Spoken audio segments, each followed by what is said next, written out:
All right, guys, we got another locomotive review for you in this video. So what do you say we take a look at a really cool one? Here's a review on the Atlas C40-8 decorated for Rio Grande right now.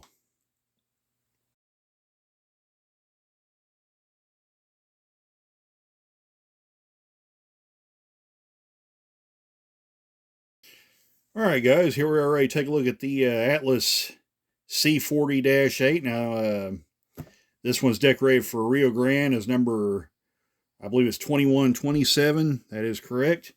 Of course, this is the ESU Look Sound V5 decoder equipped version. Just a quick look at the box here. Very nice, sturdy box.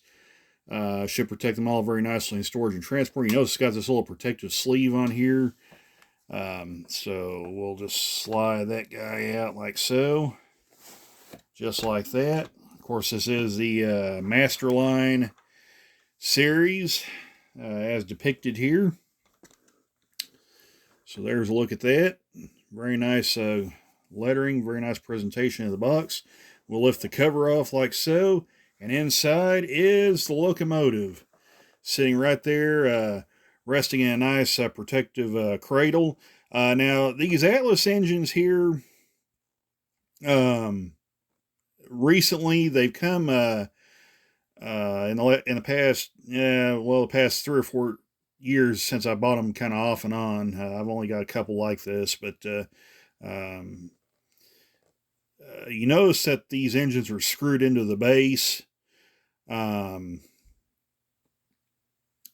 It's similar to how Intermountain packages their engines. Aurora Miniatures does this. There's another company that escapes the top of my head that does this as well. Fox Valley Malls, which is now owned by Scale Trains. They back in the day, Fox Valley Malls also package their engines much like this. So yeah, some people don't like this style of packaging. I can understand why. It's a little more involved to get it out, obviously, because you do have to take a couple of screws out here on the bottom.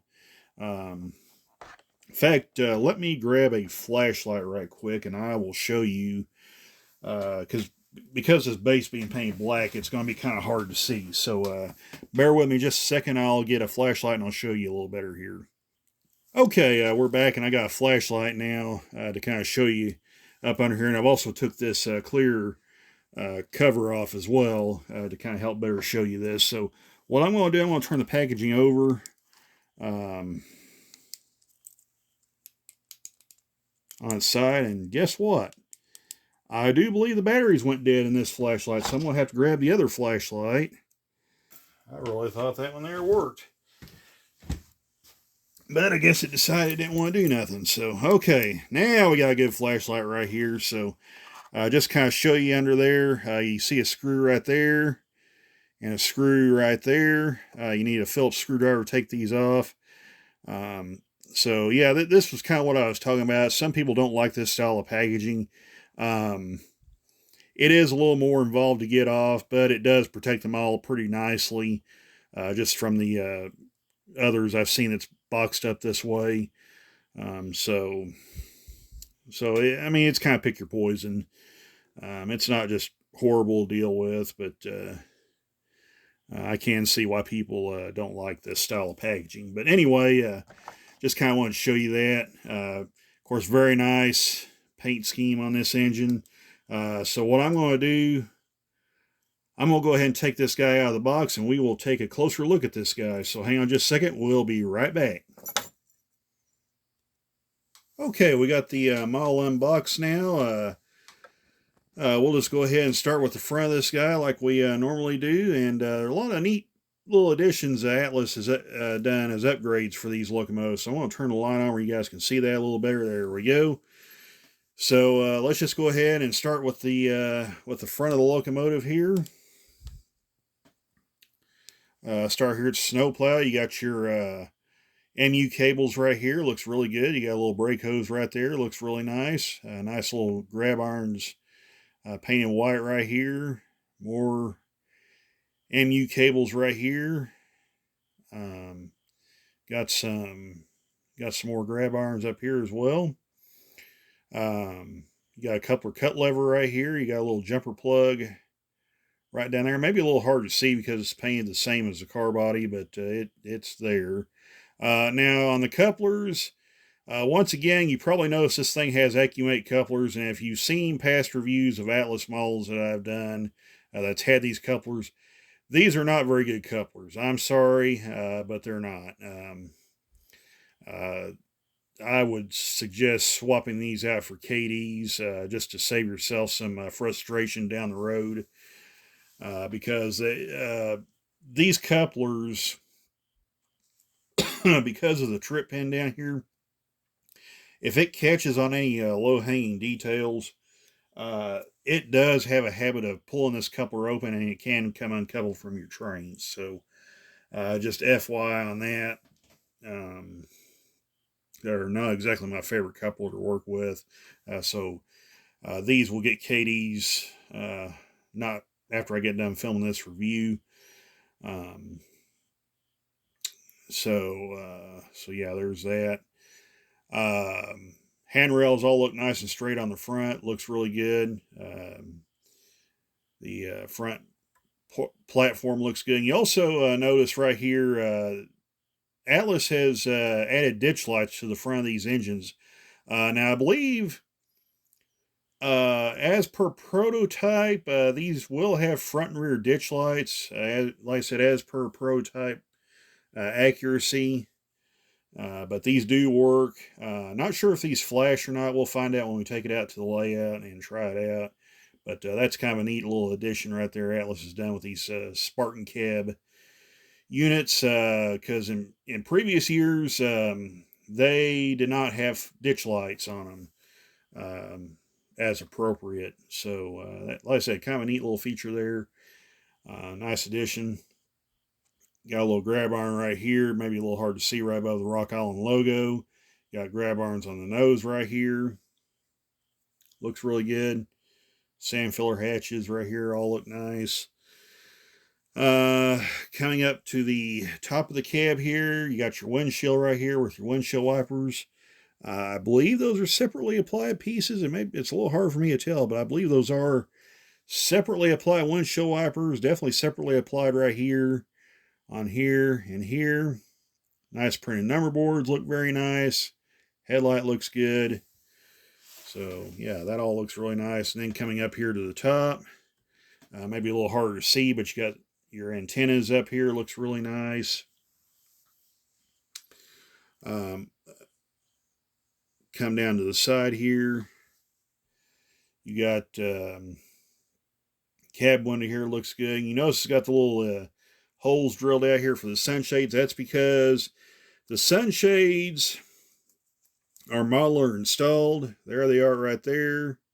They just press fit right there into the little holes there. And these little black circle pieces right here, these go up under the fuel tank right here. So to cover up the screw holes.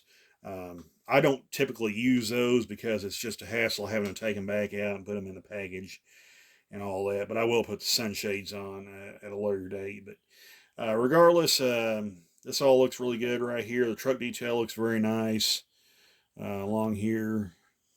Looks good. We'll zoom in right there where you guys can get a better look at that. Look at the truck detail right here. Looks good. Got a little speedometer cable runs up through there. Got some warning decals, data decals right here. Looks good. White stripe looks good. Come up here to the top where you can get a better look at the cab. There's the road number 2127. By the way, this is a real locomotive. It does exist in real life in this scheme. So you can Google up some photos for that if you wish. If you want to check out photos of the real 2127. So yeah, pretty neat engine there. Of course, like I said, mentioned before, there's the holes for the sunshades. We'll Come down the side of this guy right here, and I'll zoom back out just a little bit where you can see the whole locomotive better. But we'll come down the side here. Of course, you got your vents for your dynamic brakes, air filter vent right here. Come back here. Rock Island logo looks really nice. The big Rock Island looks good. Now, up here, you see the air horn. I believe the real 2127 has a Leslie 5 chime air horn. The last time I saw a video on it, I don't know if it still has that or not. Somebody that's seen that locomotive recently could probably clarify that if possible. But it does have a 3 chime air horn right here. Again, not sure if that's prototypical or not for the locomotive as it currently sits, or if it was like that when it was first painted in this scheme. Not sure, but I know one of the videos I watched it had a Leslie 5 chime air horn on it. So yeah, that might be something to kind of look into right there. Got your exhaust stack right here, looks really good. Again, handrails look really good. Fuel tank details look pretty good as well. Got your fuel filler neck right here with your sight gauge. That all looks good. Got some more warning decals here as well. Come down the side. Right there. There's your radiator housing. Now, you notice another thing that Atlas has added. These excuse me. These C40-8s got rebuilt and upgraded a little bit, and as such, they had these radiator grills raised on the rear of the unit, and that's depicted here on this Rock Island unit. And these, I believe, are also etched metal parts, so that all looks really good right there. And I believe those are see-through from the looks of it. Just from looking down the top of it, I believe these are see-through grills, so that's really nice right here. Don't think these are see-through back here. They may or may not be, but it doesn't look like it to me. But still, very nice depth to the detail. Looks good. You got some more warning labels here. There's your rear truck right here. Looks good. Shock strut, brake cylinders, all look really nice. The step detail on the rear looks good as well. Nice little highlight stripes right there on the ends of the steps. Looks good. You might can see some of the grab irons on the rear of the locomotive, and we'll look at that when we spin this guy around. In fact, why don't we just go ahead and do that. So we'll spin her around here, and we'll take a look at the rear of this engine. We'll just kind of start here at the bottom. Again, work our way up. Of course, you notice more MU cables right here, brake hose right here. There's the Accumate coupler as well. You notice no rear ditch lights on this locomotive. Again, I believe that is prototypically accurate to the road name that Atlas is doing now with these units. So the real units that wouldn't have rear ditch lights obviously depicted on them all as well. Again, handrails on the rear look nice and straight. Got a little grab iron right there. And then you got these grab irons that run up the back of the locomotive as well. We'll tilt the camera up where you can get a look at that. And there's those grab irons runs up there. Nice printed number boards on the rear, looks good. And your headlight also looks really good. You got a little, I don't know if that's that's Sam filler hatch right there on the rear as well. Looks good. And of course you can see the raised radiator grills on the rear. So yeah, we'll come down the other side just for a complete review. Again, all this looks good. Got some nice warning labels back here. Looks really nice. Truck detail over here looks good as well. Come down the side of this guy here. Air tank details look really nice as well. on here. Again, the Rock Island logo looks really nice. And this is one of my favorite Rock Island. This is probably my favorite of the Rock Island paint scheme. This bright red and yellow with a large Rock Island logo on it. I just really, really like this style of Rock Island paint scheme. It's one of my personal favorites. Um, just seeing photos of them, I really like this scheme a lot. So we'll come down to the front. Of course, there you see the road number on that side. Truck detail again looks really nice. And you notice actual chain right here for the brake chain. That looks really good as well. So yeah, I really like that. That looks really nice. You got some plumbing right there that runs around on the brake cylinders. That all looks good. Yeah, very, very nice. Of course, you can see it also in there. You can see the crew figures in there. That's a neat little touch Atlas does with their locomotives. So I like that a lot. Of course, there's your dynamic brake grids right here behind the cab, and your air filler back here as well. So that all looks really good. You got a brake wheel here on the nose right there. Looks good. And we will come back to the front. Of course, there's another warning label right there on the nose. And we'll come back to the front, and there's a quick tour of this C40-8. So what we're going to do, I'm going to take the camera off the tripod. We're going to fly over the top of this guy and take a look at it from the top side. Excuse me. Just a quick look at underneath the bottom. Nothing really to write home about. Pretty much your standard Atlas design for these locomotives. Of course, you notice the little holes right there. That's where these little black inserts go in the holes where the screws normally go through. I probably won't use them.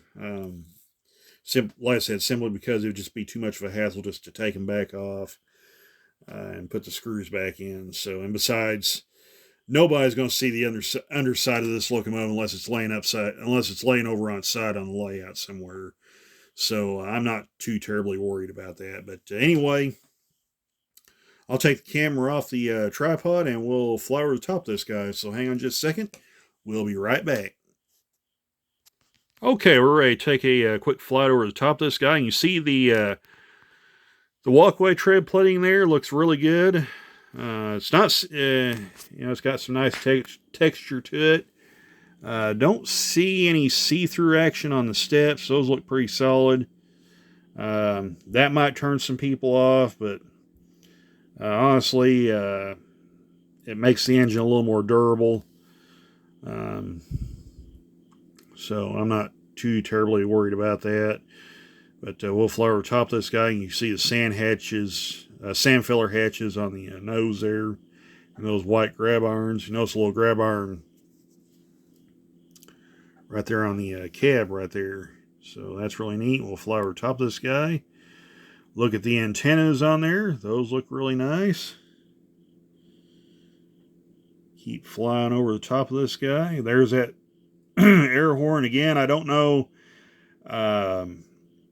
if that's correct or not. Like I said, the video and photo I've seen of the real 2127 has it having a Leslie 5-chime air horn. This one, of course, depicting a 3-chime air horn. But like I said, somebody that knows more about this locomotive than I do can probably point that out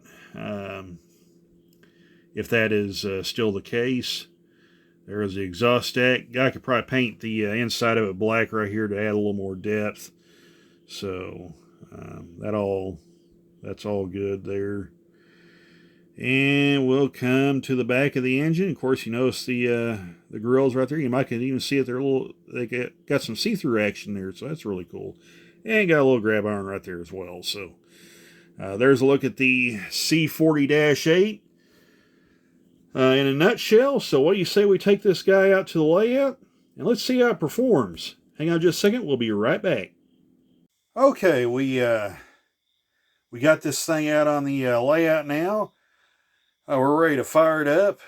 Thankfully, I don't have to worry about having the fan on to interfere with the sound because it's not 9,000 degrees outside currently. So it's a good temperature, so be a good time to try this guy out. So what do you say we get started? We'll hit F8 and fire this guy up.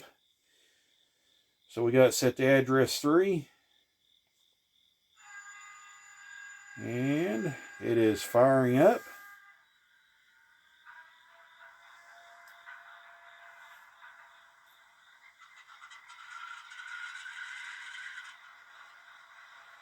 Engine's pretty quiet. Sound values must be set pretty low. Definitely not as much volume as a lot of the locomotives we tested in the past. Like I said, that could just be a lower volume setting from the factory.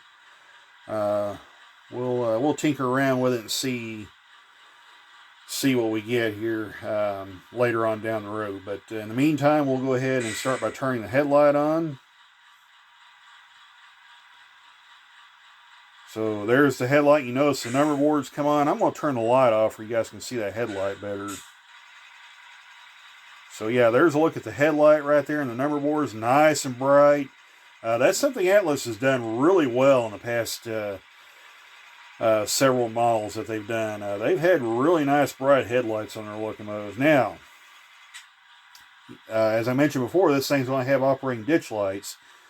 So I'm going to guess and say it's F5 to turn the ditch lights on. I don't have the booklet with me to see, but we're gonna try it and see. Okay, it's not.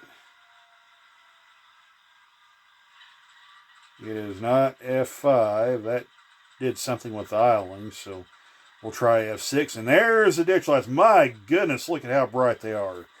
Wow. You can put your sunglasses on for this thing. Holy smokes. That's right up there with the Bowser M630 that we reviewed here quite a while back. We may have to have like a contest to see who has the brightest headlights on their locomotives, but boy, I'm telling you what, Atlas is really giving these other manufacturers a run for their money on the headlight brightness. But we digress. We'll start by ringing the bell with the other functions. Okay, bell sounds pretty good. I like the sound of the bell. So we'll blow the horn. Hey, look there, flashing ditch lights. The kids at the displays will be happy. They love locomotives with flashing ditch lights. So yeah. So that's pretty cool. So may not be prototypical, but hey, like I said, the kids like it, and that's all that matters. So all right. Turn the bell off, and we'll go ahead and move this guy forward.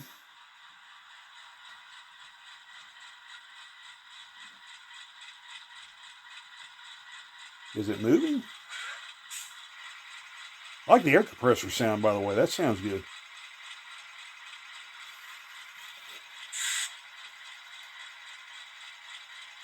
There it is. It's moving now. Kind of like to see if it...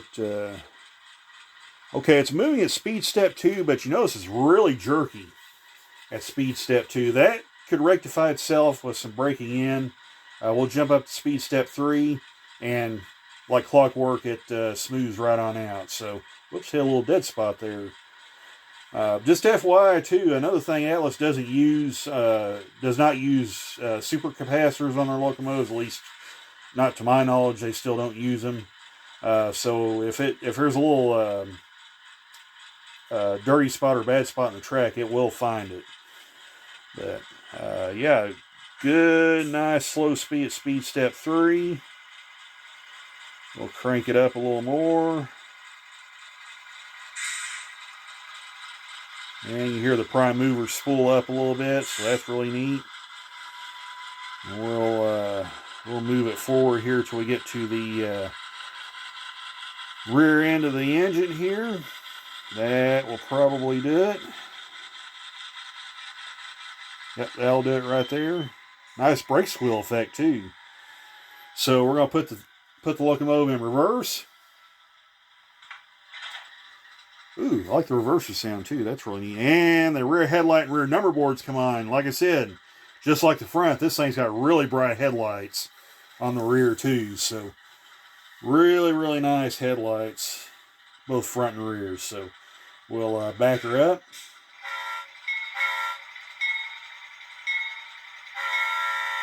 And the bell sounds automatically too. So that's pretty cool. So we'll back this guy up.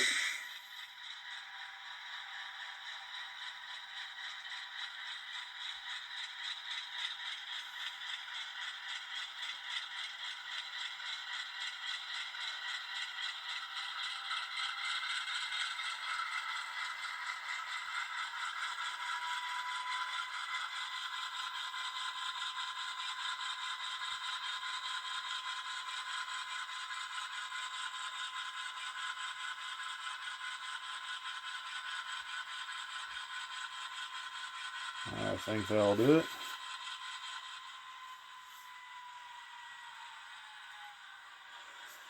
So we'll flip it back to forward. And there's those headlights.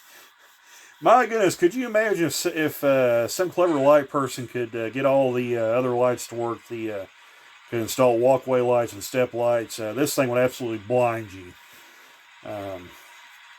going down the tracks. But anyway, we digress. That was just kind of some of the short features, short look at some of the normal features. I did forget to do dynamic brakes, so we'll test those here. That should get it moving. We'll put in dynamic brakes.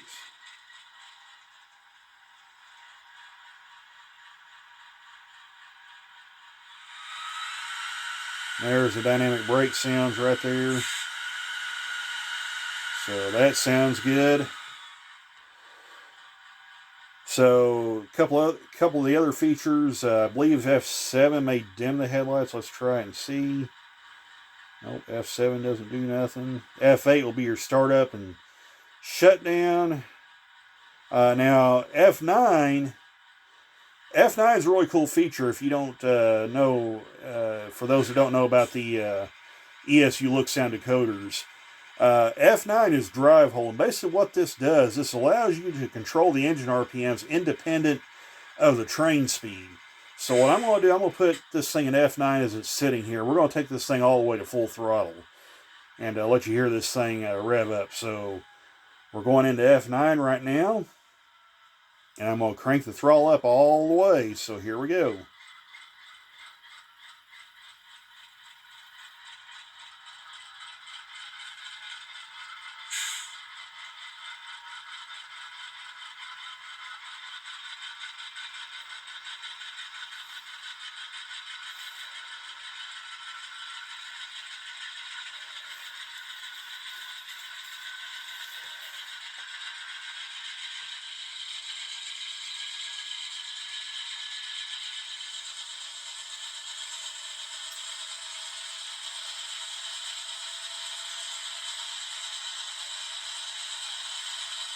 And there's full throttle right there. So, yes, my favorite feature, the flashing ditch lights. So, yeah, pretty neat there. So we're going to drop the throttle all the way back down the aisle again.